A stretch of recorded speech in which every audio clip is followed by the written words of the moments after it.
going on, people? This is your old pal CHH. So, I've been taking this journey. I'm trying to cultivate a fan base for this because, quite frankly, this is something that I really enjoy and have been enjoying. So, if you've been following me over the last couple weeks on my channel, on obviously here on YouTube or on Instagram, which you should follow me there. Just look up Planet CHH on Instagram, and I think I'm on Twitter, X, whatever the hell it's called, or I know I am.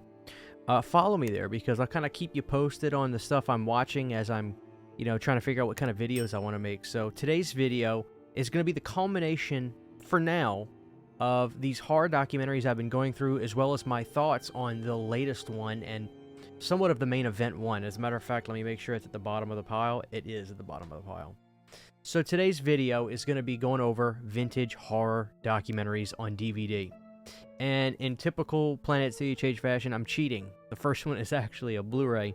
You can get this on DVD, I think, but the reason I have a Blu-ray of this is because it got reissued a few years ago. This is something from the 90s, and they put it out on Blu-ray, and that just happened to be what I got. So without further ado, let's go, guys. And I'm gonna spare you, by the way. I'm going to spare you, the audience, with Crystal Lake Memories and Never Sleep Again, because I think everybody loves those. Alright, so let's get right into it, guys. The first one I want to talk about, again, you can get this on DVD, but if you want the Blu-ray, you can. But obviously this was shot in SD, so it's not going to be something you need on Blu-ray. But the first one is a documentary called Reflections of the Living Dead. Now, this is great, guys, because this is not only a vintage documentary, but it's a vintage documentary in the sense that it took place when some of our favorite directors were still in the heyday or in the twilight time of their careers, meaning right after the 80s. This came out in 1993. Reflections of the Living Dead is such a great documentary because a lot of the people involved with Night of the Living Dead were still alive and well, present. Their memories were better. But it really showcases how influential this movie is to not only the fans of the movie and the audience for Reflections of the Living Dead, but also directors like Wes Craven, Tobe Hooper. They all have stories about... Tobe claimed after going to see Night of the Living Dead at the movie theater, that was the movie where he said, I have to make my movie. And he says he remembers a time where he saw this, I think it might have been at the drive-in, and he said, I have to make my Night of the Living Dead. I have to. And boy, oh boy, did he ever. Obviously, we were talking 5 years later. This was 68, so 74, right? Texas Chainsaw Massacre. So obviously he did. So we have this movie to thank for a lot of the greats. Wes Craven talks about how important this film was to him in here. It's really cool to see this because we're seeing Sam Raimi in here as well. So it's really, like I said, seeing the legends of the horror business, younger, talk about this film as well as the cast is such a fun, well-made documentary, and it's a trip. So this is, like I said, Reflections of a Living Dead. Go online and get this. You can find this on Amazon. I think the Blu-ray, I mean, it was put out by a company legitimately, but also not really, because it is a Blu-ray R. But again, it doesn't matter to me because this is an SD documentary. This is from MakeFlix. Okay, so MakeFlix.com did this. So, like I said, I got this on Amazon. This is a 9 out of 10. I really, really love it. So, definitely, if you want to get that, go for it. And surprisingly, there's another Night of the Living Dead documentary. Don't worry, this is the only other one. But listen, the thing I love about Night of the Living Dead is really the history and the stories behind this movie, because, sure, I love the movie, but the impact, you got to think about that. It's the impact that it had that is so incredible to me. And when you watch documentaries about it, it's so ever-present. Now, this is something I streamed on Shudder, and when I call stuff vintage, it needs to be at least 10 years old, okay? And this does make the cut. This was 2013. This is from Glass Eye Picks. This is another great documentary. I did a YouTube short about these, but I really want to expand on this. This is Birth of the Living Dead.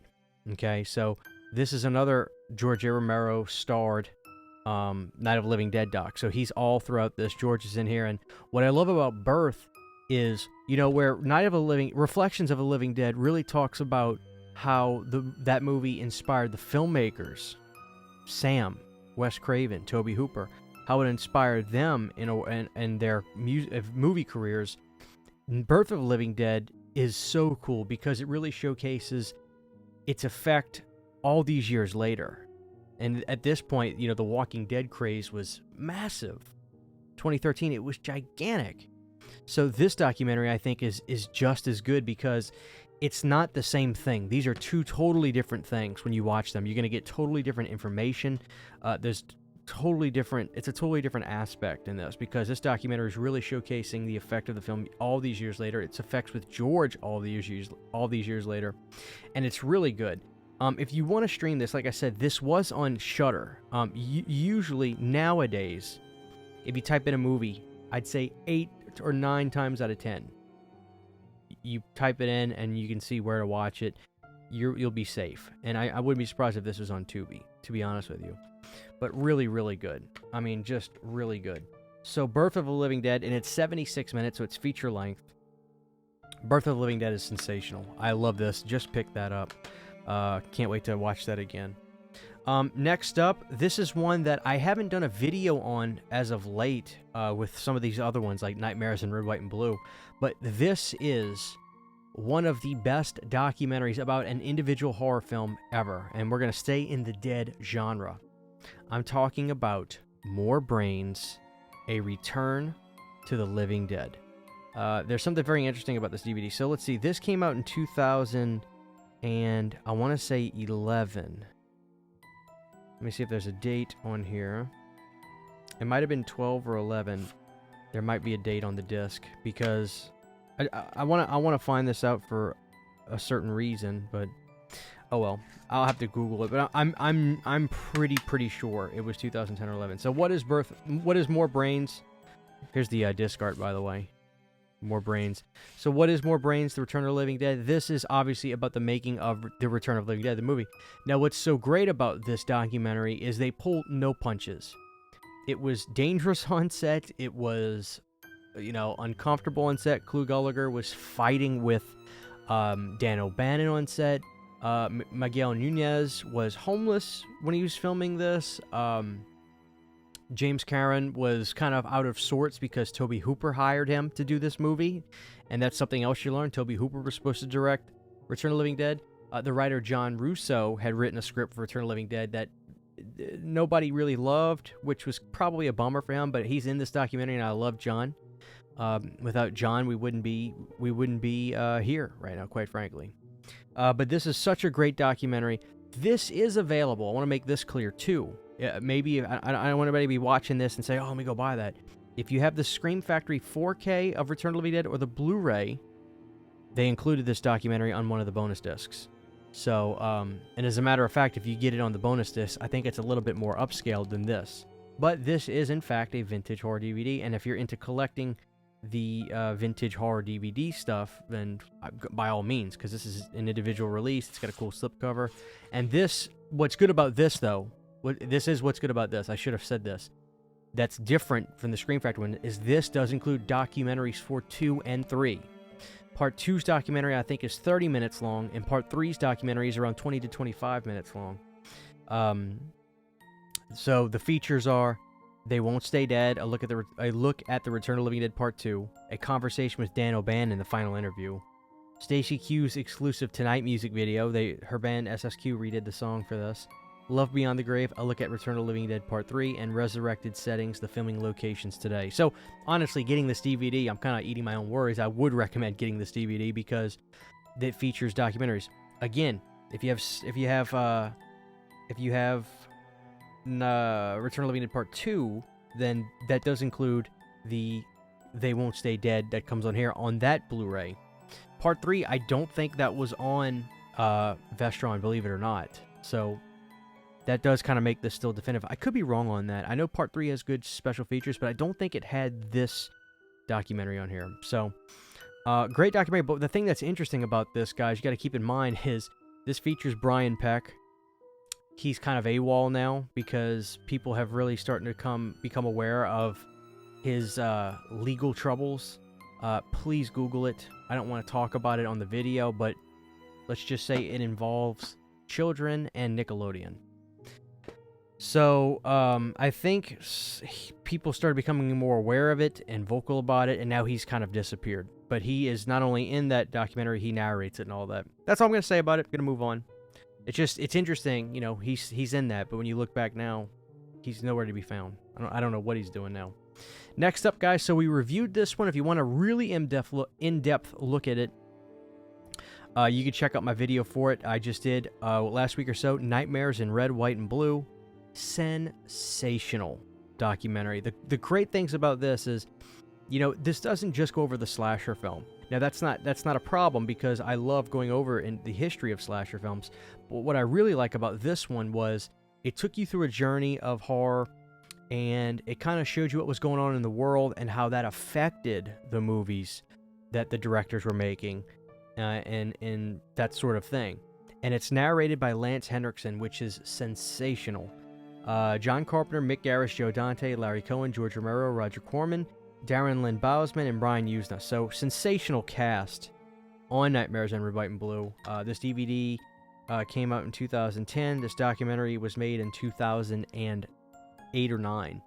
So, this is one of the best. I think this might be on YouTube if you want to see it, but I urge you to check it out, get it and buy it. Just really, really cool. I really, really, really love it. And this is the non-rated or the unrated version, so that's a little bit of a difference. So this is great to have in your collection. Such a rewatchable documentary for sure. Absolutely. Next up, we'll go to this one. So I did a video on this one not long ago too, and this one is one of my favorites. Rewatching this one, I had a ball and a biscuit rewatching it. That is Going to Pieces, the rise and fall of the slasher film. Every evil, every nightmare together on. And again, this DVD is unrated. I got this off of eBay, guys, for $7. So I got it pretty cheap. Now, what's great about this one is it goes in, again, the cast. You've got Wes Craven, Rob Zombie's in here. And it's interesting seeing Rob Zombie. This was before he made his Halloween film. So the rise and fall of the slasher film, Going to Pieces, talks about really how things catapulted. And it talks about the business of the slasher film, and it talks about the money and the way they were made to make money. So it's actually very informative that way. It's not necessarily just your basic, okay, so you want to watch slasher films? Let's watch Halloween. Let's watch Friday the 13th. Oh, then there's another one called Nightmare on Elm Street. No. They kind of go through the landscape of the rise and fall of the subgenre. The rise and fall of the slasher film. That's what it's called. So it's very informative, but what's really cool, and I talked about this in my review, is when you see John talking and Sean Cunningham talking, they're not talking heads with a green screen behind them and stuff like that. They're in environments that kind of mimic their movie settings. So John walks through a cemetery talking about movies. Obviously, you could think of the Judith Myers headstone. Sean looks like he's walking through some kind of summer camp in the woods with like old cabins behind him, very Friday the 13th-esque. So it really sets a different kind of tone as opposed to, you know, some of these stuff we see now, which is a lot of people sitting in a chair with a green screen behind them and they kind of make some kind of background. This was much more inventive and creative, and I wish there would be a new documentary that goes over this and tackles it from the 80s to the early 90s, then from the mid 90s to the early 2000s, and then really kind of starts tackling what's going on today, because the slasher film's kind of back, you know, in a way, because we just got the announcement of another Texas Chainsaw's coming. We got the announcement, obviously, Terrifier 3's coming. Winnie the Pooh 2, Blood and Honey's coming. We just went through a bunch of Halloween films. You know, there's a Crystal Lake TV show coming. So I'd really love to see a documentary come out now that's going over the different eras, like, because the slasher film constantly goes away, then comes back. So that's impressive. But this is a great documentary. Highly recommend I recommend all the ones I'm going to talk about. Maybe not this one, but kind of. Next up, we're talking about Boogeymen. This is the Flicks Mix. So the Boogeymen, I did a video on this too, and this came out. This video was really funny because I talked about how a lot of people probably felt a certain type of way when they see this. You see this and you see Boogeymen, all of them together. I gotta see this. Is this some kind of documentary about all the best horror movies? Then you realize it's just clips. But what was fun about this DVD, and one thing I think people kind of agreed, was the special features are kind of funny because you can watch this with a Robert Englund commentary, which makes it really entertaining. But there's also fun guess the movie scenes. Let me see what it was. Name that frame with over 100 movie stills. There's the same thing. There's the same kind of trivia games on the Going to Pieces one.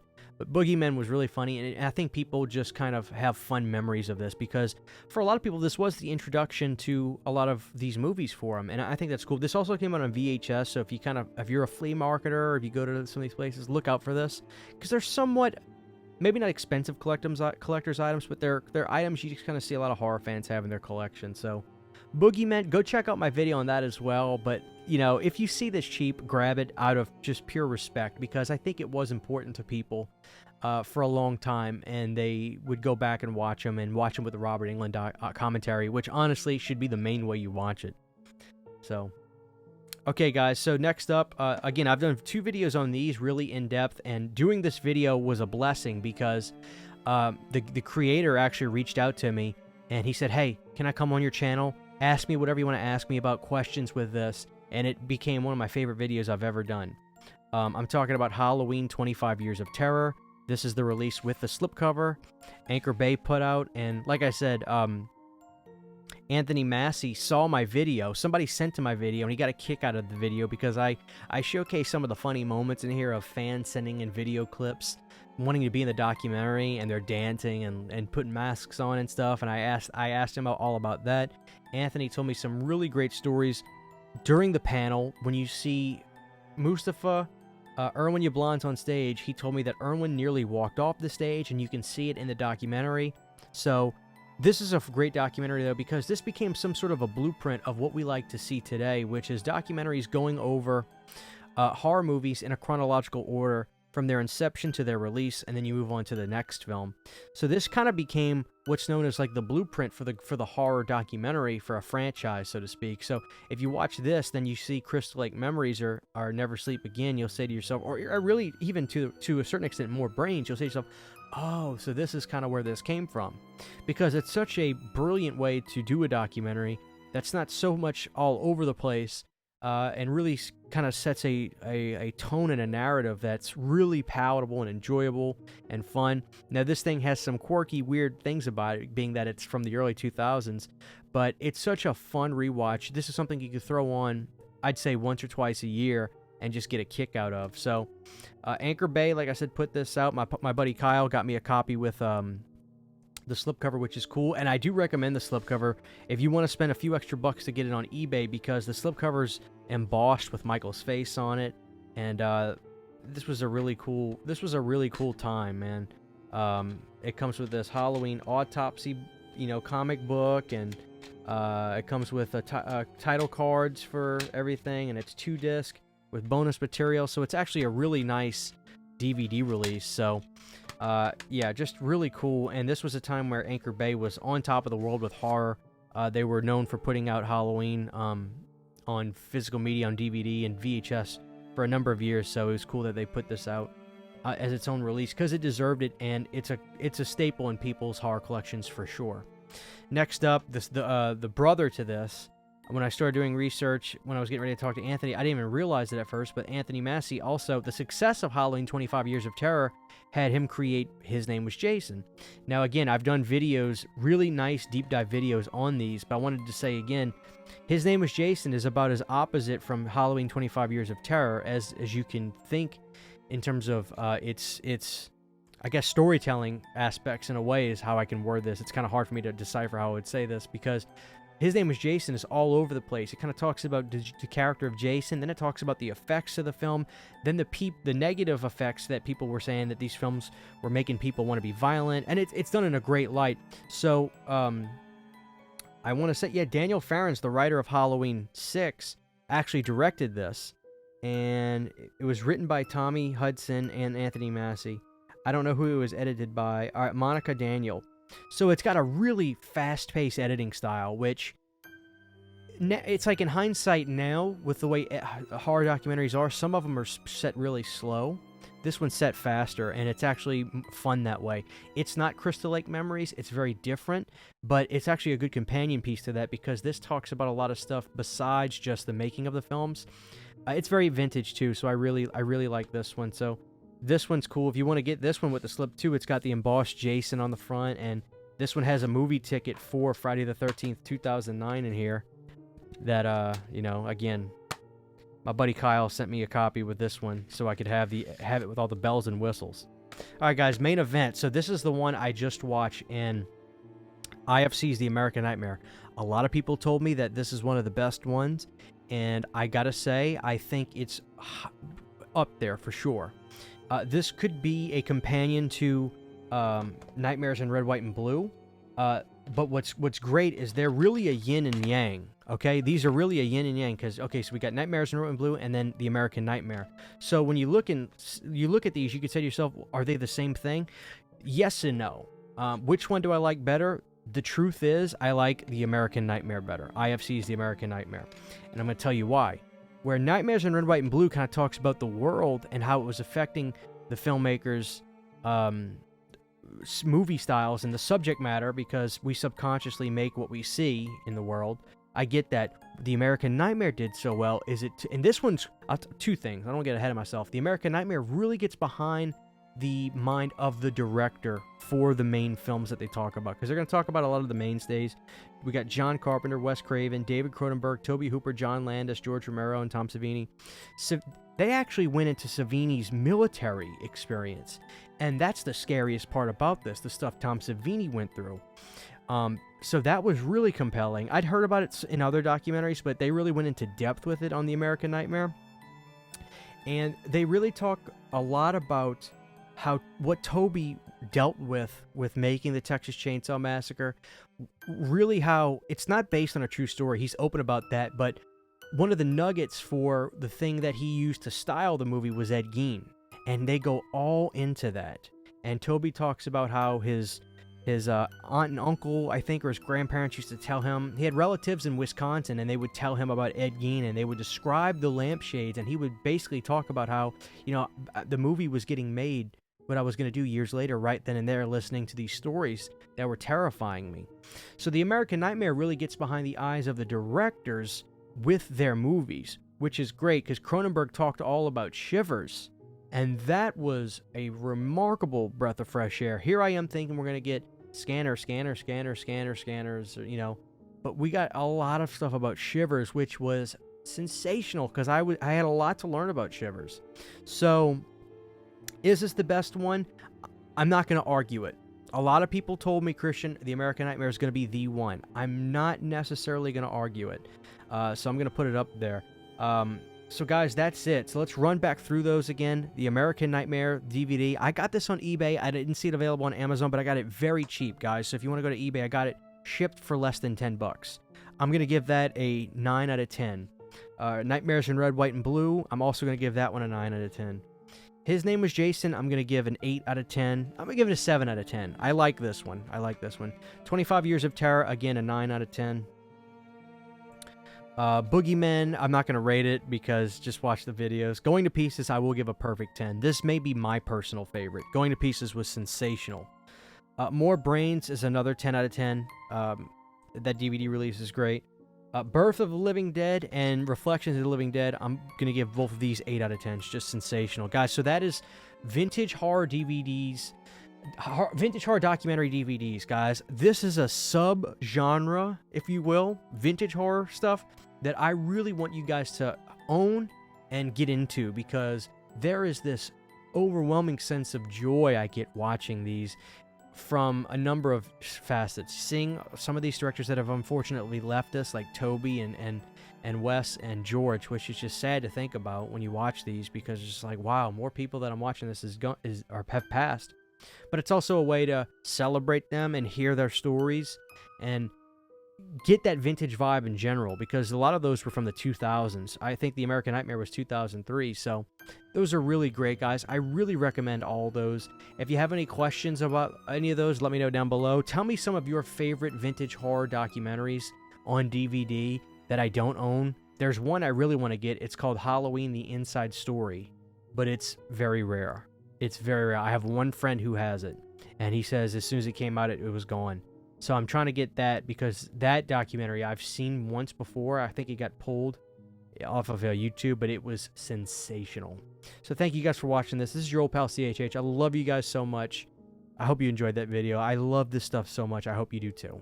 Take care, guys. Huge giant thank you to all of my Patreon supporters. Without you guys, this would not be possible. To get behind the scenes photos, videos, music, private live streams, and much more, you can subscribe to my Patreon for as little as $1 a month. Thank you to my patrons.